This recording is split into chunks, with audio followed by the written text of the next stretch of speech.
Hello everyone. In this video we're going to restore this magnificent power hacksaw which was made by Miller's Falls. This is a very old machine. Patent date's on there, 1893. See there where it says Miller's Falls, Massachusetts. I've had this machine for a long time, but I've never used it because the previous owner told me that it was broken and I don't know what's wrong with it. I can see just upon visual inspection that a lot of pieces have been fabricated and repaired over the years. So this looks like it was something somebody added on. This is welded. This looks like it was an add-on. You can see there's a spring there that's just kind of held in place with some wire. And if you look on this side, you can see that some welding was done there. And then this, I'm assuming, is for your speed reduction because this machine runs pretty slowly. So you can see that that looks like it was fabricated. So the first thing I'm going to do is take a close look and see if I can get an idea of how the machine is supposed to operate. I'm just going to turn everything by hand and just move parts around and see if we can get an idea of what's supposed to be happening. Then we can make adjustments and refinements as necessary. So I'm looking forward to having this machine. It's in the shop. It's a beautiful machine, and I think you're going to enjoy following along. I've got the areas that seem most problematic to me marked off with some blue tape, and most of those areas that seem concerning were previous repairs. So the thing is, you know, I don't like to criticize what people had done before me because you never know what the circumstances were. They could have been out in the field somewhere. You don't know what kind of tools they had on hand or what their education level was. So anyways, we're not gonna spend time picking their repairs apart. We're just gonna do what we do.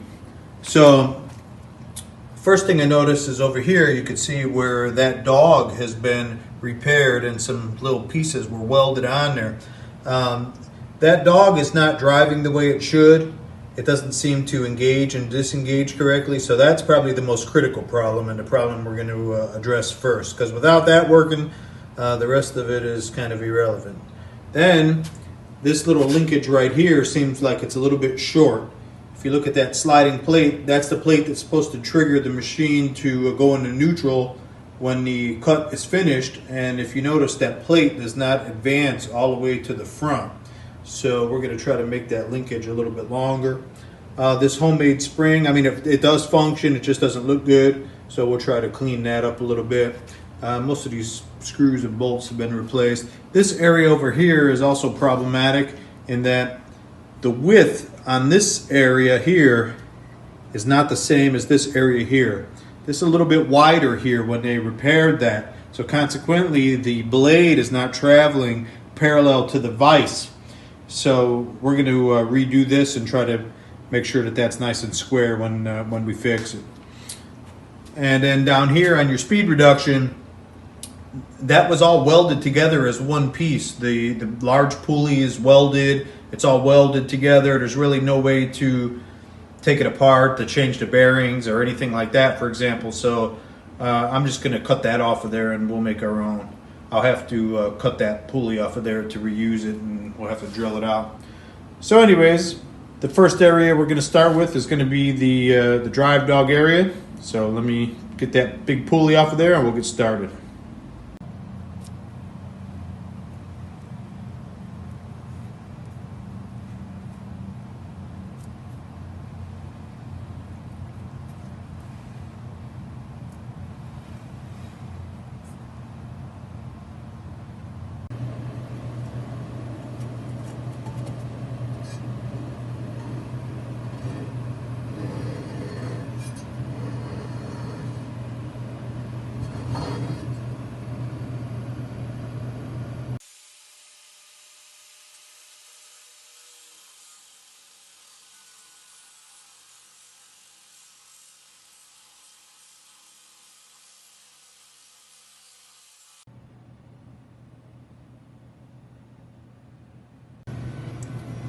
I decided to utilize a piece of 4140 steel to make the new dogs.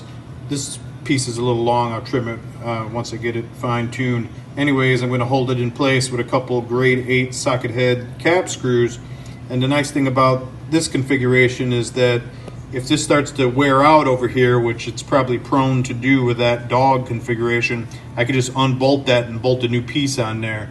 So that'll be easy to swap that out in the future. Anyways, I'll get started on that.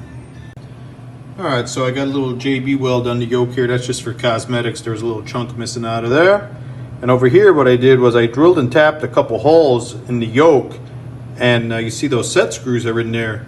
And those set screws are adjustable. And what I'm going to do with that is I'm going to do some trial and error and see what the ideal amount of travel is for the yoke and that little dog. And by moving those set screws in and out, I can vary that. So once I figure out what the ideal amount is, then we'll go ahead and implement a permanent solution to that. So I've been filing down the set screws that I put into the yoke, just playing around with the action on this thing. And I think I'm gonna leave it right there. Got a good movement on that. That's over twice of what it was before. So I think that's gonna be fine to operate the dog over on this side once we get that mounted into position. So we will carry on. We're going to be drilling and tapping for 3/8/16. So I already pre-drilled this, and I got a 5/16 bit in there now. So we're going to drill this out to about 1 7/16 of an inch deep. And let's get started.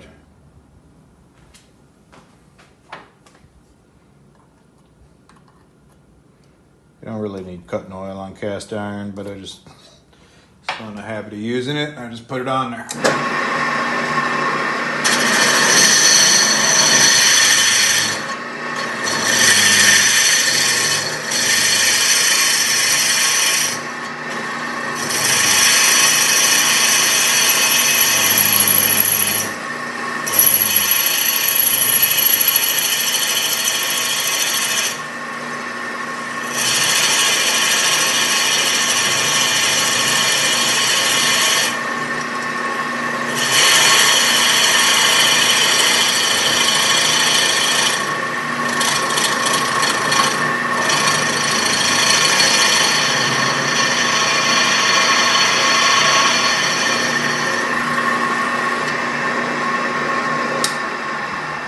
Boom. Just like that. Get this tapped out. We'll be good to go. Okay, I got our pulley mounted in the old Holland's vise here. This vise came out of a rail yard. Still has a brass property tag on it. Anyways, I'm using my tap branch that came out of the old Ed Johnson machinist chest that I restored in another video. So, kind of a neat piece. Now, this is a blind hole. So once we tap this here, we're going to have to re-enter the hole with a bottoming tap. Clean up those bottom threads.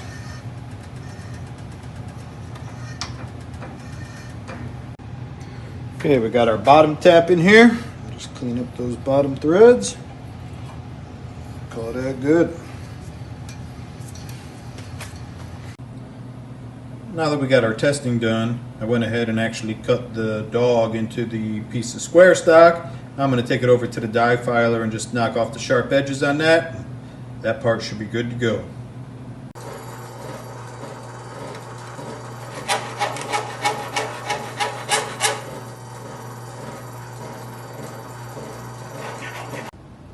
Alright, let's take a look at the action that we have here on the dog.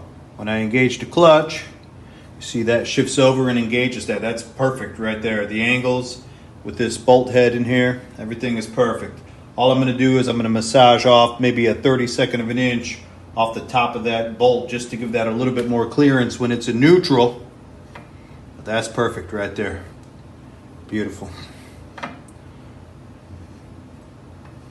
Okay, good. Okay, I've gone ahead and removed the main shaft. We're going to have to make a new shaft for that because that left side with all that damage is considerably thinner than the right side. So I just ordered a new piece of stock from McMaster Car, and we'll just put a new one on there. I'm going to go ahead with the general disassembly of the remaining components and take it from there. Alright, so I'm in the middle of cutting this pulley off the shaft here. You know, when you have to start cutting everything apart, Like I had to cut this whole assembly apart because it was all welded together just to get the pulley off of the machine. Those are the kind of things that just take a project and they take it from a basic project to something that takes a long time. And that's what's happening here. So the bearings that were in there were Normas. These are old school, these are old bearings.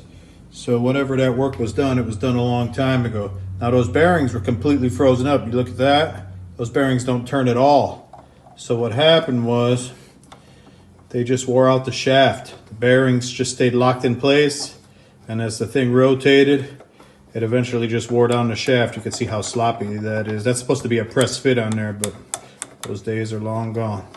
Anyways, we'll remake that. Okay, we're over here at the dake.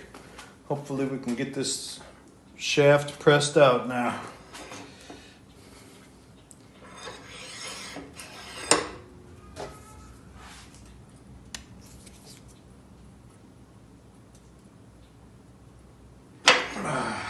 There it goes. Thank you. Thank you. Okay, success. Now I got to use the cutoff wheel and cut that housing off of there that's welded on there too. So I'll just do that off camera and then we'll carry on. Next thing we got to do is try to repair this pulley. This is what they call a split taper pulley. It's made by Browning. It's a really good pulley. Anyways, this was on there, but it was broken off, and you can see the shaft is still in there, and two of the bolts are snapped off. So I'm going to go ahead and drill that out and see if we can get that thing freed up. So the first step in trying to fix this pulley is going to be to try to cut the bolts here and on the other side, and hopefully I could press that taper out of there, and then we could drill out everything else. Alright, so I didn't have very good luck after I cut those bolts trying to press that out of there. That shaft is really in there, so I'm just machining it out of there. I already got a couple holes drilled in there, just gradually working my way up in size. Got the drill press slowed down a little bit, and we're ready to roll.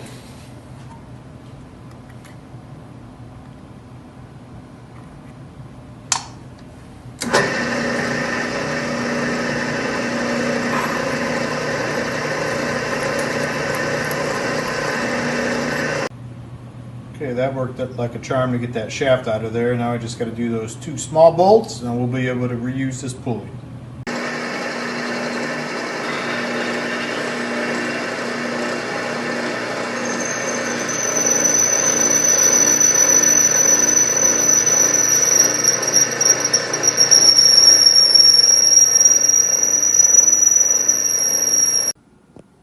Alright, I'm making up a new counter shaft pulley system. I have a couple of pillow bearings already on hand, so I'm just using what I got. Those take a 1/2 inch shaft, so I put a little bushing in the large pulley there and just reamed it out, and that should be good to go. In between other parts of the project, I'm just getting some painting out of the way, got everything cleaned up. I'm using a real dark brown on this. It's like the darkest brown you can get without going to black. It's called dark walnut, and it really looks elegant. I also got a nice piece of solid red oak here. So underneath the machine where that speed reduction is, I'm going to mount a oak shelf underneath there and also underneath the motor. That will not only look nice, but it'll be functional and give us a little storage down there. So we're just kind of doing this in between the other parts. We won't spend too much time focusing on the painting. We got our split taper pulley apart. That ended up being a project in itself. Ended up having to get the heat on that and re-drill and tap those holes for those set screws. But anyways, got it apart. We'll get some paint on it and it'll be ready to go. Got the basic disassembly of the saw frame itself completed. Now I'm starting to cut everything apart because I'm going to have to put all new rods in there and remake that. So working on that right now.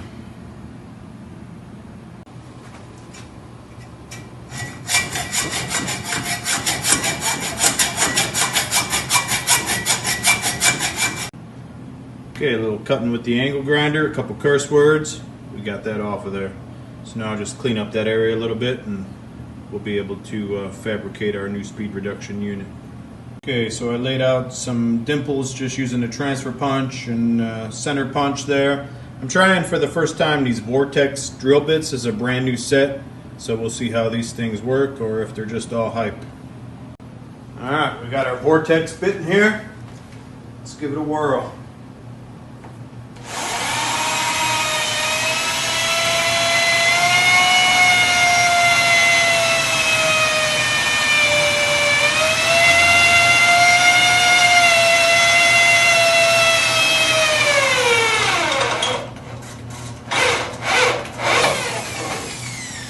Well, I would call that a success. I'll drill out the other ones. Nice. Okay, I'm just chasing all the threads on all the hardware so that when we start to do a little bit of reassembly, have some nice clean threads. Okay, we're doing a little basic assembly on the frame over here just so we can start putting things back together. Take a look at the forging marks on that hardware right there. That's when you know you got an old piece. Even had a chance to pull out the old alligator wrench today. It works great on these square nuts. So I'll get underneath there and get that together, then we'll keep on trucking. You can see that our old shaft had a little pin driven into it to provide a press fit for the shaft against that cam. Since we're making a new shaft, I'm going to go ahead and I'm going to drill out a hole halfway into the cam and halfway into the shaft. We'll put a set screw in there to keep that from moving around. Plus I'll probably use a little Loctite retaining compound on it. I think that'll hold up just fine. Alright, let's take a look at the setup we're going to use to put that set screw in there. So I have the old Heinrich Camlock milling vise flipped up on its side. That's a convenient feature of these vices. And what I'm doing is I have the hole, I'm starting to drill the hole in the shaft first. I'll drill a small hole in there and then gradually enlarge it. As I go ahead to enlarge it, I'll put the cam on there and then enlarge it with the cam in place, because you can't just split the difference and drill one hole, because the drill bit will naturally wander to the cast iron side because the steel is harder, so the drill will tend to wander over to the softer material. So in order to avoid that, we're going to pre-drill out the steel first, get the holes going, and then we'll put the cam on there and then drill it out the rest of the way, and then we'll tap it.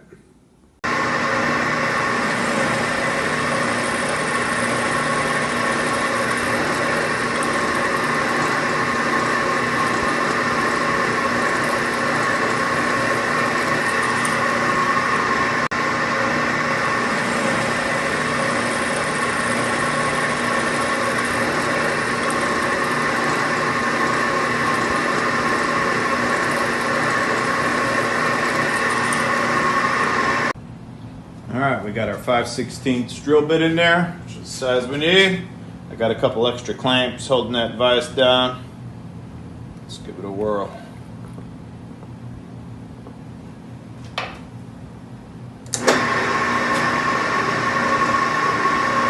We only need to go down about a half an inch.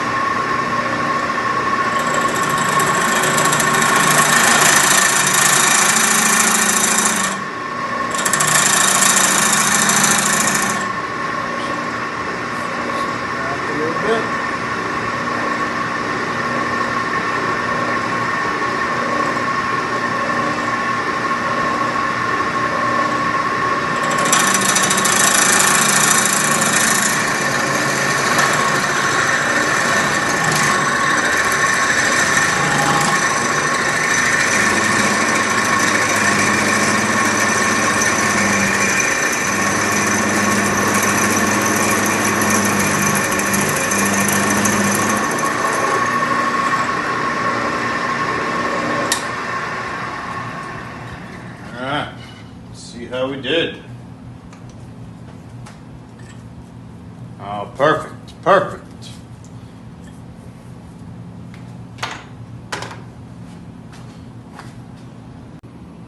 All right, there's the finished job. Came out looking pretty good. Put a little Loctite on it. Should be good to go.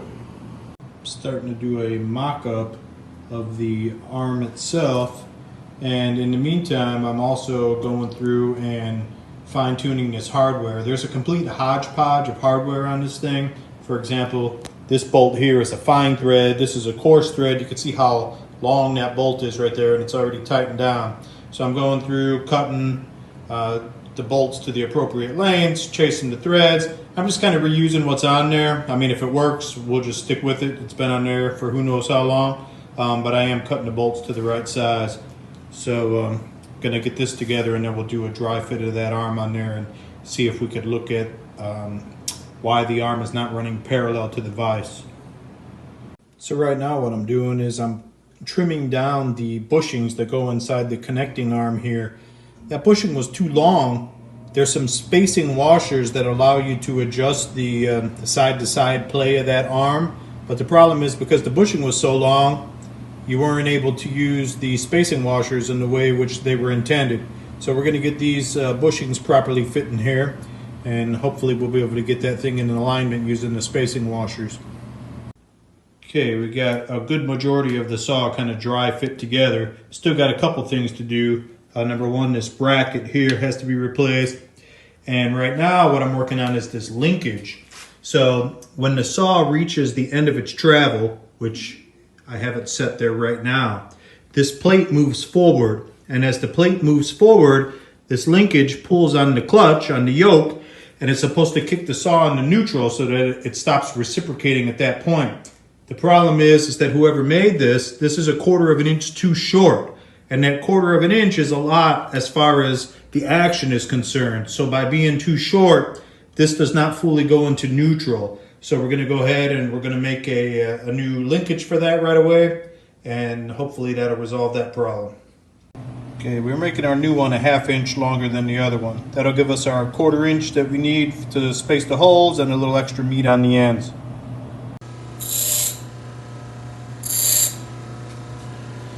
Okay, good.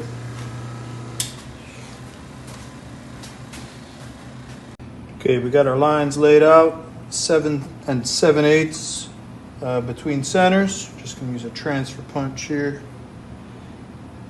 A hole in there. Got it lined up, got a center drill in there, just a spot of dimple.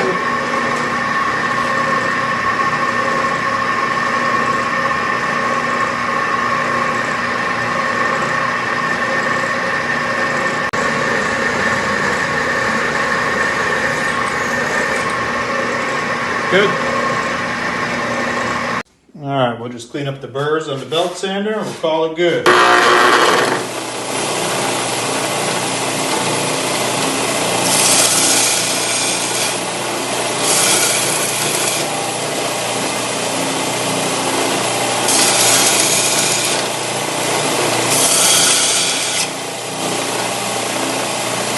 Oh, just like that.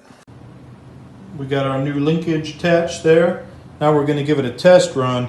I have the clutch is engaged as if we were making a cut. The plate is in the rear position while the saw is reciprocating. So we're going to pretend that this is the final cut, and as the saw advances to the front, the nut that's on the bottom of the frame here will catch the plate, drag it forward, and as that happens, that action should throw the yoke into neutral. So let's see what happens here. Okay, here comes the plate, and you can see that the yoke is moving at the same time. Okay, now you can see here this pulley is freewheeling, which is what we want. So now it's in neutral as the cut was completed. Saw stopped reciprocating. So that's working perfectly right there. Got the raised lettering touched up with a little gold paint. Came out looking real nice. Now what I'm working on is this bracket here. The original bracket was just kind of welded in there, but there was no way to secure. There's no set screw or anything to lock that into position. If it wasn't welded to that other bar, it would have just been free to slide around. So I have a piece of cast iron here. This was just in my drop pile, and I'm going to take that and I'll drill out the holes in there. And I'd like to secure a handle right here to be able to pick this arm up and down. So I'll get started on that now and we'll be ready to wrap this project up. So I need to slice a chunk off this piece of Durabar. It's a pretty thick piece, so I'm going to use my Sawzall, and I got this carbide blade in here which was made by Lennox. And I've cut some thick pieces with that blade, and those carbide tip blades for the Sawzall work pretty good. So I'm going to take off that piece right now.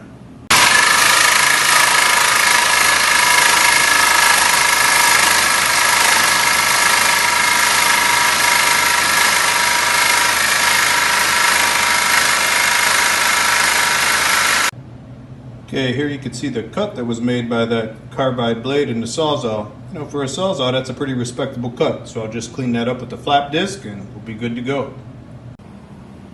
So I have this old H.D. Smith perfect handled monkey wrench laying around, and this thing was broken. I bought it for like $1 at the flea market. It's missing the bolt that goes through here to operate the jaw. But this handle will be perfect to put on that saw. It's probably about the same age. I think it'll look real nice. It'll already have the vintage look. So I'm going to cut this off here and we'll bolt that onto the bracket we're making, and I think that's going to work out perfect.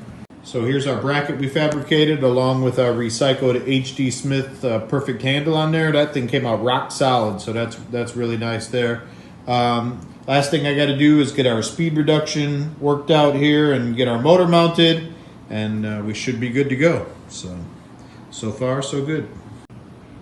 So this is the piece of oak that's going to serve as the shelf for the motor, and I just got the router out and I'm putting a little edge on that just to make it look nice. We'll put a little stain on it, and then next I'm going to do the shelf for the speed reduction unit, and we'll get those installed. Probably put a little stain on them first and then we'll install them.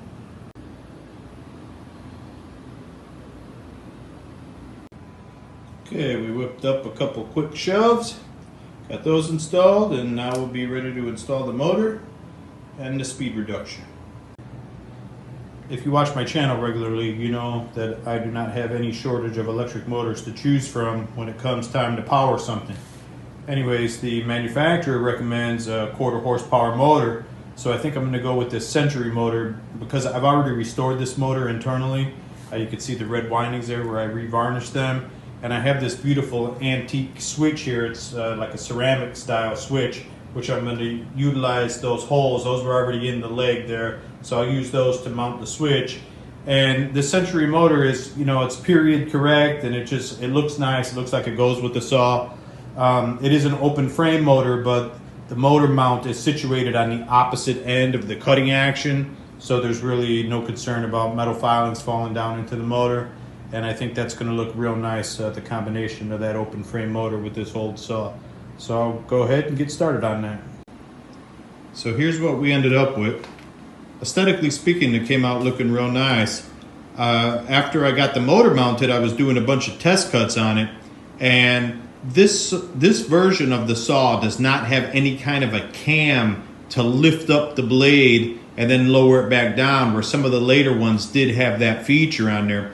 And consequently, I didn't feel that the saw was cutting as smooth as I would like it to be. It was cutting, but there was a little bit of vibration, and you could just tell the action of that reciprocating arm wasn't as smooth as it would be on some of the later models. And some of the later models also had a counterweight that was attached to them to kind of help balance that out a little bit.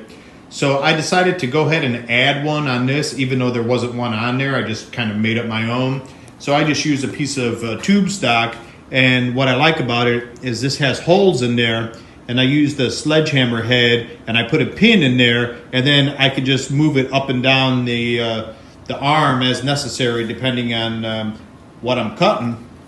And with that weight on there, it makes a difference on how it cuts. It cuts a lot smoother. So let me go ahead and put a piece of stock in there. We'll turn this thing on and check it out.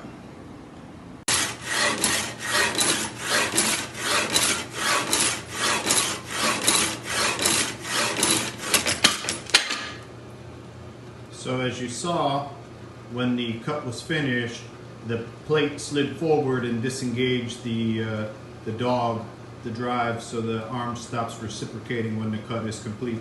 So everything seems to be working out about as good as it could be. So I'm real happy with it.